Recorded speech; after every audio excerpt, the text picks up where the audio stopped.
झारखंड में बीजेपी के बांग्लादेशी मुद्दे पर झारखंड मुक्ति मोर्चा की विधायक लुइस मरांडी ने बीजेपी को आईना दिखाया है। झारखंड विधानसभा में सत्र के दौरान लुइस मरांडी ने बांग्लादेशी घुसपैठ और आदिवासियों की संख्या कम होने पर मीडिया के सामने अपनी प्रतिक्रिया दी। लुइस मरांडी ने कहा कि आदिवासियों की संख्या बांग्लादेशी घुसपैठ के कारण कम हो रहा है।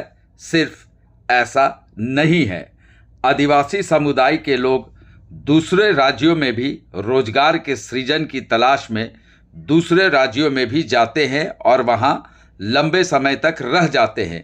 इसका सबसे बड़ा उदाहरण असम का चाय बागान है। वहां झारखंड के अधिकतर आदिवासी समुदाय के लोग हैं और असम में आज भी आदिवासियों को आदिवासियों का दर्जा नहीं दिया गया है। भाजपा आदिवासियों की अगर इतनी बड़ी हितैषी बनती है तो पूरे देश में आदिवासियों की हितैषी भाजपा को बननी चाहिए, ना कि बयानबाजी करके बरगलाना चाहिए। लुइस मरांडी ने बीजेपी को आईना दिखाते हुए कहा कि झारखंड में कोई भी आदिवासियों की संख्या इस्लामिक स्टेट को लेकर नहीं हो रही है। ये सिर्फ बीजेपी का पॉलिटिकल स्टंट है और इससे वो अपना रोजी रोटी चला रही है। आइए सुनते हैं जामा विधायक लुइस मरांडी ने क्या कुछ कहा है। देखिए, अगर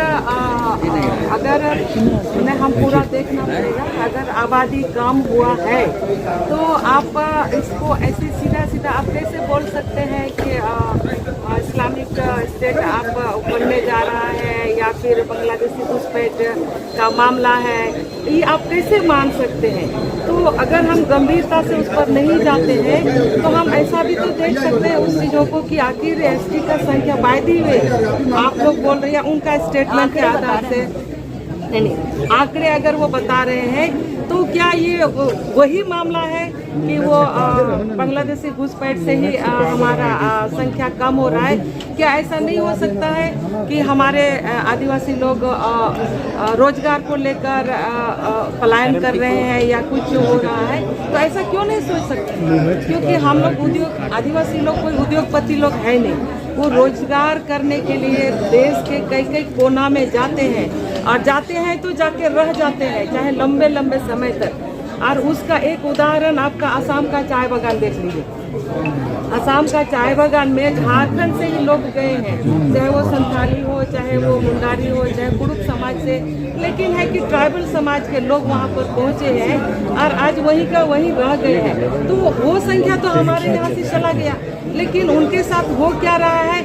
असम का गवर्नमेंट तो लंबा बोलता है, लेकिन आज भी आदिवासियों को वहाँ आदिवासियों का दर्जा नहीं मिला है। तो इस चीज़ों का लोग कभी भी लोकसभा में भी चर्चा नहीं करते हैं। अगर आप आदिवासियों का हितैषी मानते हैं तो देश भर का आदिवासियों का हितैषी बनिए ना।